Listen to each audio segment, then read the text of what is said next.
اور شفقت وہیں ہوتی ہے جہاں کوئی غلطی ہوتی ہے، درگزر وہیں ہوتا ہے جہاں کوئی کوتاہی۔ عورت اطاعت کرے، فرما برداری کرے، اس کو حکم ہے، خامن درگزر کرے، شفقت کرے، اور کوئی کوتاہی دیکھے، کوئی غلطی دیکھے، اس پر پردہ پوشی کرنے کی کوشش کرے۔ یاد رکھیں اعلیٰ حضرت فاضل بریلوی رحمۃ اللہ علیہ فرماتے ہیں جو مردان خدا ہیں، جو اللہ کے بندے ہیں، جو مردان خدا ہیں، فرمایا ان کا طریقہ تو یہ ہے کہ وہ اپنے گھر والوں کی بڑی بڑی غلطیاں معاف کرتے ہیں، بڑی بڑی کوتاہیاں، بڑی بڑی۔ حضرت ابو الحسن رحمۃ اللہ تعالیٰ علیہ، جناب ابو الحسن خرقانی بہت بڑے درویش صوفی گزرے اور صاحب بصیرت اور زندہ اور بیدار مغز صوفی تھے، صرف ہو والے صوفی نہیں تھے۔ ان کو خبر ہی نہیں کہ معاشرے میں میں کھٹکتا ہوں دل عالم میں کانٹے کی طرح، اور تو فقط اللہ ہو اللہ ہو اللہ ہو۔ حضرت ابو الحسن خرقانی خانقاہ بھی آباد کرتے تھے، اور معاشرے میں کبھی ظلم ہوتا تھا تو بادشاہوں کا جا کے حقہ پانی بھی بند فرما دیا کرتے تھے۔ بڑے بیدار مغز اور بیدار ذہن صوفی تھے۔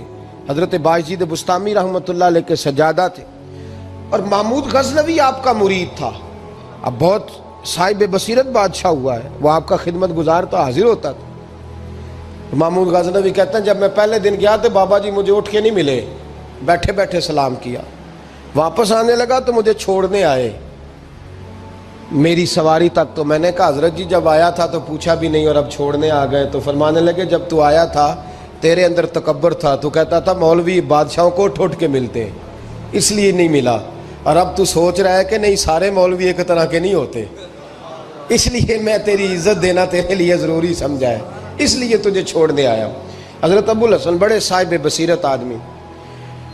ایک آدمی یمن سے آیا کئی 100 کلومیٹر کا سفر طے کر کے ملنے، اس نے دروازے پہ دستک دی، حضرت کے گھر کے دروازے، بادشاہ کے پیر ہیں۔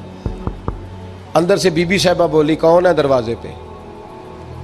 فرمایا میں یمن سے آیا ہوں یا مصر سے آیا ہوں، بڑی دور سے ملاقات کرنی ہے۔ حضرت صاحب کدھر ہیں؟ تو بی بی کہنے لگی تجھے بھی کوئی کام نہیں جس طرح اسے کوئی کام نہیں، تو بھی فارغ ہے اس کی طرح، بس یہی اللہ ہو اللہ ہو، یہی ڈیوٹی ہے تیری بھی۔ میں نے کہا یار اتنا بڑا صوفی اور گھر میں اس کا کیا حال ہے، وہ بات کرنے والی؟ تو میں نے کہا جناب حضرت کدھر ہیں؟ تو کہنے لگی وہ کوئی جنگل میں بیٹھا اللہ اللہ کر رہا ہوگا، نہ بچوں کی فکر نہ گھر بار کی فکر، مسئلوں سے بھی پیٹ بھرتے ہیں کبھی، ادھر بیٹھا ہوگا، جا ملنا ہے تو بھی چلا جا، دوبارہ دروازے پہ دستک نہ دینا خبردار۔ کہتے ہیں میرے وہ جو میں ایک ذائچہ بنا کے آیا تھا نا اللہ کے ولی کا، وہ میرا سارا ہی ٹوٹ گیا۔ میں نے کہا کچھ نہیں حال، جس کا گھر حال نہیں تو باہر کیا ہوگا، اندر ہی کوئی طبیعت نہیں۔ لوگ فٹافٹ اعتراض کرتے ہیں، کہتے ہیں صاحب فلاں بندے کو نہیں صحیح کر سکے تو، حالانکہ یہ بات اور ہے، یہ پہلو اور ہے۔ نوح علیہ السلام کی بیوی اگر کافر رہ جائے، بیٹا اگر غیر مسلم رہ جائے تو یہ حکمت الہی ہوتی ہے، یہ اللہ پاک کی حکمت ہوتی ہے، حکمت ہوتی ہے۔ اس میں پیغمبر کی تبلیغ میں کوئی اعتراض نہیں کیا جا سکتا۔ اس نے کہا جنگل میں ہوں گے تو بھی چلا جا۔ کہتے ہیں وہ جو میرے ذہن میں ان کا زاویہ تھا، وہ جو ایک شخصیت کا روپ میں بنا کے وہ تو نکل گیا، لیکن میں نے کہا چل اتنی دور سے آیا ہوں بابے سے میل ہی لیتا ہوں، شام ہو گئی ہے رات بھی رہنا ہے۔ کہتے میں نے جنگل کی طرف منہ کیا تو حضرت جنگل سے آ رہے تھے اور شیر پہ بیٹھے ہوئے تھے، شیر پہ بیٹھے تھے۔ فرماتے ہیں پھر میرے دل میں خیال آیا، میں نے کہا بی بی قابو آتی نہیں اور شیر کو قابو کیا ہوا ہے۔ پھر وسوسہ آیا اتقوا فراست المومن فإنہ ینظر بنور اللہ، رواہ ترمذی او کما قال صلی اللہ علیہ وسلم۔ اللہ کے رسول فرماتے ہیں مومن کی فراست قلبی سے ڈرو، وہ تو اللہ کے نور سے دیکھا کرتا ہے، اللہ کے دیے ہوئے نور سے دیکھتا ہے۔ اللہ اکبر۔ جب یہ بات سنی نا، اس نے کہتے میں نے دل میں سوچی تو حضرت میرے دل کی بات جان گئے اور فرمانے لگے او بھائی، کہتے میں نے کوئی حال بتایا نہیں، خود ہی فرمانے لگے میاں اس کے اندر صرف ایک ہی غلطی ہے کہ وہ زبان کی ٹھیک نہیں، بستر کی بڑی پاک ہے، نظر کی بڑی پاک ہے، کردار کی بڑی اچھی ہے، میرے بچوں کو پالتی ہے، بس زبان کی ذرا ٹھیک نہیں۔ اور فرمانے لگے میں اس نتیجے پہ پہنچا ہوں اگر میں نے اسے نکال دیا تو اور کوئی رکھے گا نہیں، بیچاری زندگی ساری پریشانی میں گزار دے گی، اور پھر اگلے لفظ کہے تو حد ہو گئی، فرمانے لگے میں اس بد زبان سے حسن سلوک کرتا ہوں، اللہ نے یہ بے زبان مخلوق میری فرما بردار بنا دی ہے۔ فرمایا یہ میرے وظیفوں چلوں عبادتوں سے نہیں آیا شعر، یہ اس بد زبان سے حسن سلوک کرتا ہوں تو رب نے یہ بے زبان مخلوق میری۔ اب یہ گنجائش، یہ حکم خامند کے لیے ہے، یہ تقریر سن کے بی بی نہ کہہ دے کہ میں نے بد زبان ہونا ہے تو آپ فرما برداری کریں میری، تو یہ جس کے لیے بات ہو اسی تک رہے۔ خامند کو حکم ہے کہ اگر کوئی کوتاہی ہے تو اس کوتاہی کی پردہ پوشی کرے۔ گھر جو ہوتا ہے نا، گھر کچھ چیزیں اجازت نہیں دے رہی میری کہ میں کچھ اور بات آپ سے کروں، کچھ آپ کو نیند بھی آ رہی ہے۔ دیکھیں پورا وجود سلامت ہو اور اندر روح نہ ہو تو بندہ زندہ رہ سکتا ہے؟ جڑے نہیں بولے انہیں رہ لینا میرا خیال۔ وجود ہو سارا سلامت ہے لیکن روح سلامت، بندہ بچ جائے گا؟ بولے نا یار، جنہیں نیند آ رہی ہو بولو، نہیں نہ رہ سکتا۔ پورے گھر میں ہر شے ہو، ذمہ داری سے بات کر رہا ہوں، پورے گھر میں ہر شے موجود ہو، اگر گھر میں دین نہ ہو تو گھر چلتا نہیں چل سکتا۔ جس گھر میں نماز نہ ہو وہ گھر نہیں چلتا، جس میں قرآن پاک نہ ہو وہ گھر، اس لیے کہ دین روح ہے۔ دین اگر گھر میں دین نہیں تو گھر چل سکتا؟ سن لے حدیث پاک ترمذی شریف کی، نبی کریم علیہ الصلاۃ والسلام، یہ بھی حق ہے، یہ آخری بات اس عنوان پہ سنیں، یہ حق آخری ہے، اس کو بھی سمجھیں۔ ترمذی شریف میں نبی پاک علیہ السلام نے فرمایا، دعا دی حضور نے، نبی پاک فرماتے ہیں اللہ اس بی بی کو جزائے خیر دے، اللہ اس پہ رحم فرمائے جو سویرے اپنے خامند کو نماز کے لیے جگاتی ہے اور اگر نہ اٹھے تو پانی ڈال کے جگاتی ہے، اور فرمایا اللہ اس خامند پر رحم کرے جو سویرے اپنی بیوی کو نماز کے لیے جگاتا ہے اور اگر نہ اٹھے تو پانی ڈال کے جگاتا ہے، رحم کرے۔ سب سے زیادہ حق میاں بیوی کا ایک دوسرے کا ساتھ یہ ہے کہ انہیں دیندار بنائے۔ دین کی جس بات کا خامند کو پتہ ہے، اعلیٰ حضرت نے لکھا ہے کہ خامند کی ذمہ داری ہے بیوی کو تعلیم دینا، یہ اس کی ڈیوٹی ہے پردے کا پابند کرانا، اس کی ذمہ داری ہے کہ اسے قرآن و سنت کے جو احکام پتہ ہے اپنی بیوی کو سکھائے، اس کو بتلائے، اس کو سمجھائے، ذمہ داری ہے اس کی۔ فرمایا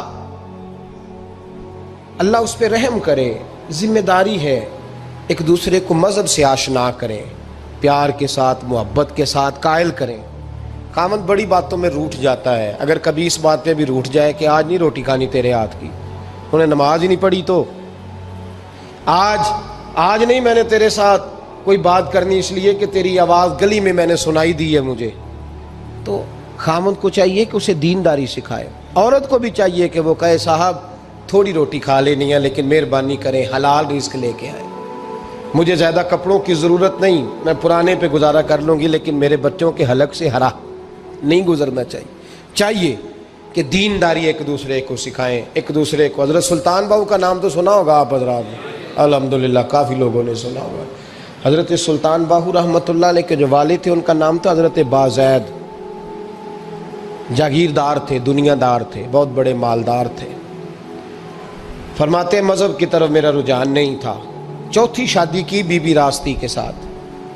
بی بی صاحبہ بڑی نیک تھی، بی بی صاحبہ کہتی ہیں میرا دل کرتا تھا میرا خامد بھی نمازی ہو جائے، اور عام دنیا دار نہیں تھے، 7 جاگیروں کے مالک تھے۔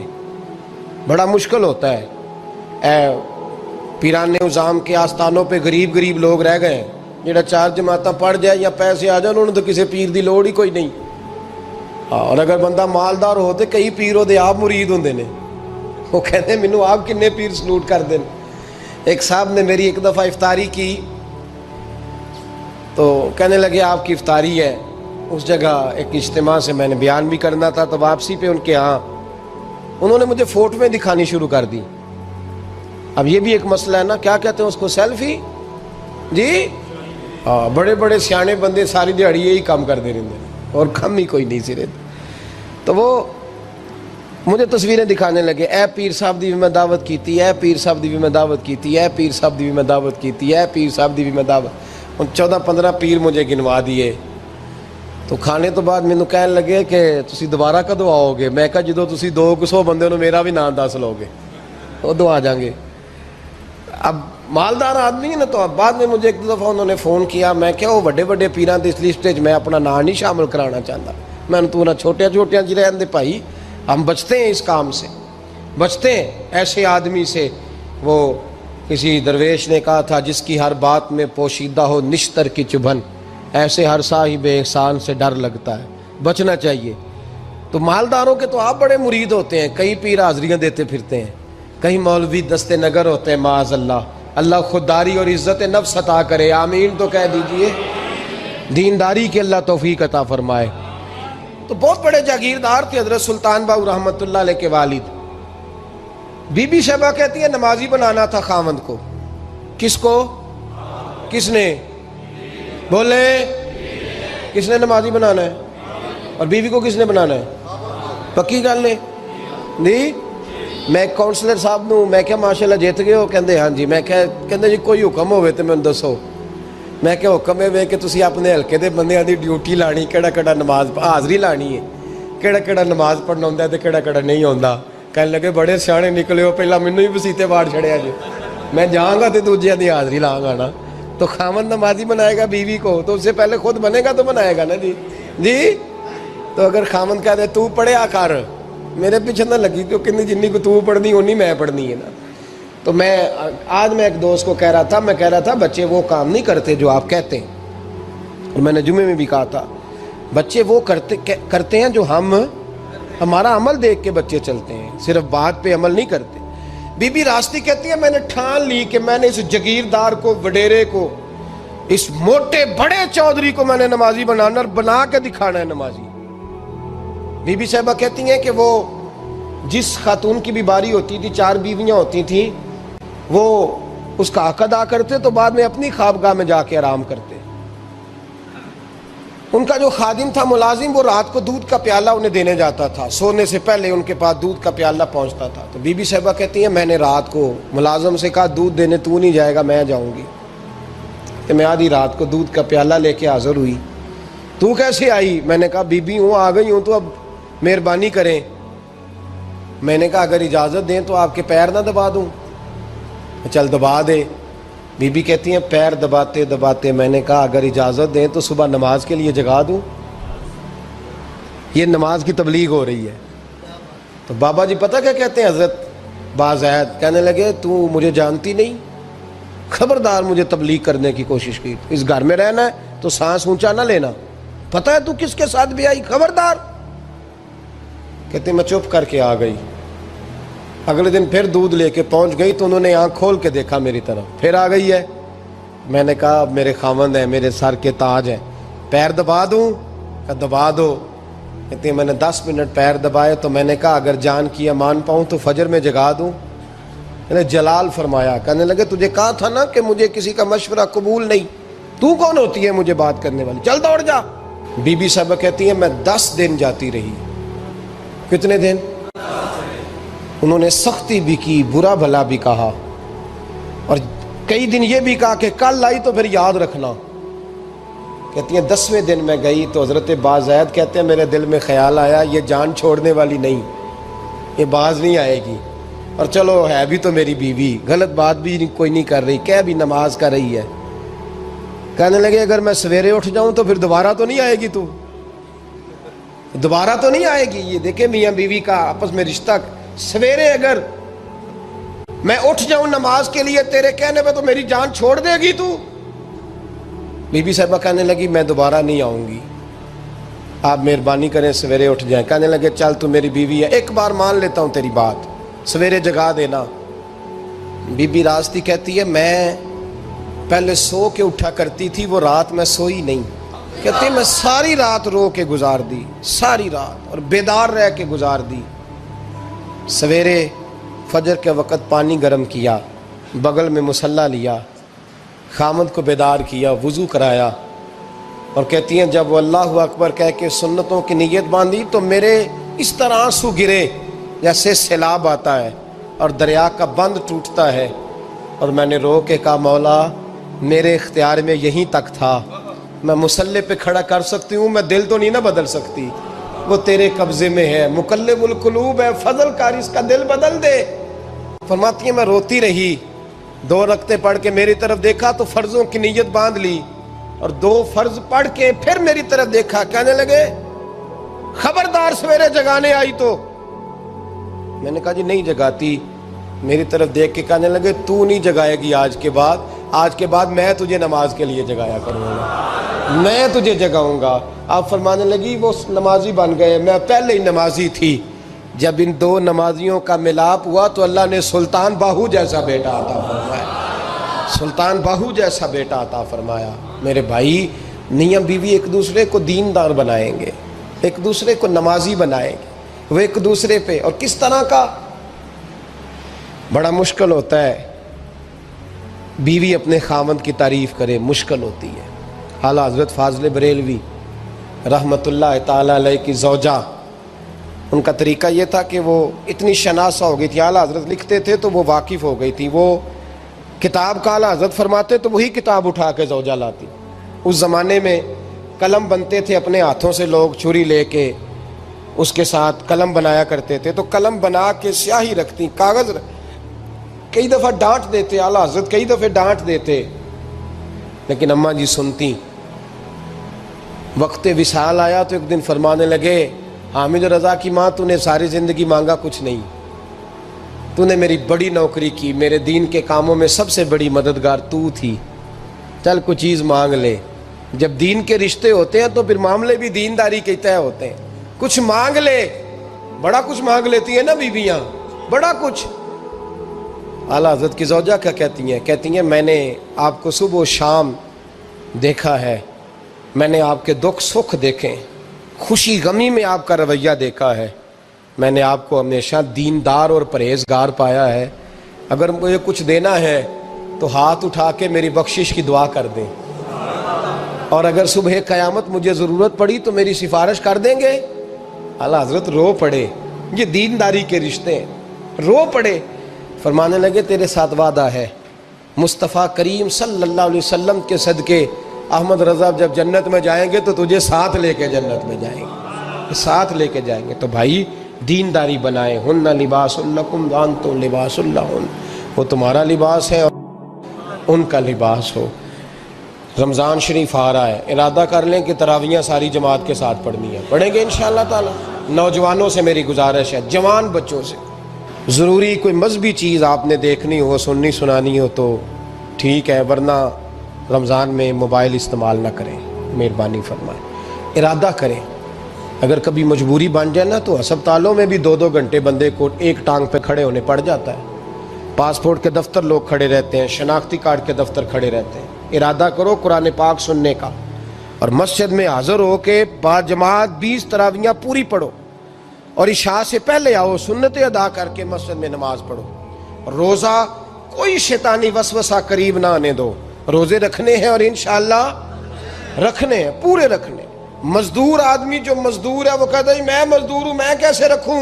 اور خدا کے بندے، رب تعالیٰ نے تیرے اوپر فرض کیے ہیں، وہ کہتا ہے میں وہ چیز فرض کرتا ہی نہیں جو تو اٹھا نہ سکے، اس کو پتا تھا ہم رکھ لیں گے تبھی فرض کیے نا، اور مزدور کو تو اللہ اجر بھی زیادہ عطا کرتا ہے، کسی وسوسے پہ نہ لگے۔ اور قرآن، یہ 2 باتیں ہو گئی، روزہ اور تراویح، اور تیسرا دن کے 2 حصے کریں، جو وقت بچ جائے اس کے 2 حصے کریں، آدھے حصے میں قرآن پاک پڑھنا ہے اور آدھے حصے میں درود و سلام پڑھنا ہے، یہ وظیفے پکے کر لیں۔ اور جو لوگ غریبوں کی مدد کرتے ہیں، مسکینوں کی، یتیموں کی، ان سے میری گزارش ہے کہ وہ مہربانی کریں تو 1 رمضان کو لوگوں کے ساتھ تعاون کریں۔ کس تاریخ کو جی؟ بولے قاری صاحب نے سوٹ کدن دین دے ہو جی، تاکہ کوئی درزی سی کے نہ دے وے، ایک ادھر پاہن آنا لے وے سوٹ، مولوی بھی نواں، یہ ساڈا مولوی یہ تے پرانے دی چنگا لگتا ہے، اور پہلے دے میاں یہ کام بھی پہلے کریں تاکہ وہ سلا لیں اور سلا کے پہن لیں۔ میری باتوں کی سمجھ آ رہی ہے آپ حضرات کو؟ غریب کے ساتھ، مسکین کے ساتھ، جس کے ساتھ بھی کوئی تعاون کرنا ہے وہ پہلے کریں، پہلے اپنے بچوں کو کپڑے بعد میں اور غریبوں کے بچوں کو پہلے، تاکہ وہ شریک ہو، رمضان میں شریک ہو، کسی کو سودا پہلے دیں، جو پہلے کرنے کے کام ہیں ان کو پہلے کریں، مہربانی فرمائیں۔ رمضان کی نیت کریں، ارادہ کریں، اپنے اندر ذوق پیدا کریں۔ میں نے اپنے دوستوں کو کل سبق دیا ہے کہ کام مجبوری سے بھی ہو جاتا ہے اور شوق سے بھی، لیکن مجبوری سے کرنے سے مزہ نہیں آتا. شوق سے کریں تو مزہ ہی آ جاتا ہے. مزہ نہیں، مزہ ہی آ جاتا ہے. تو کام کریں گے، لطف آئے گا آپ کو روزے رکھنے کا، عبادت کرنے کا، لیکن لطف کے ساتھ کریں.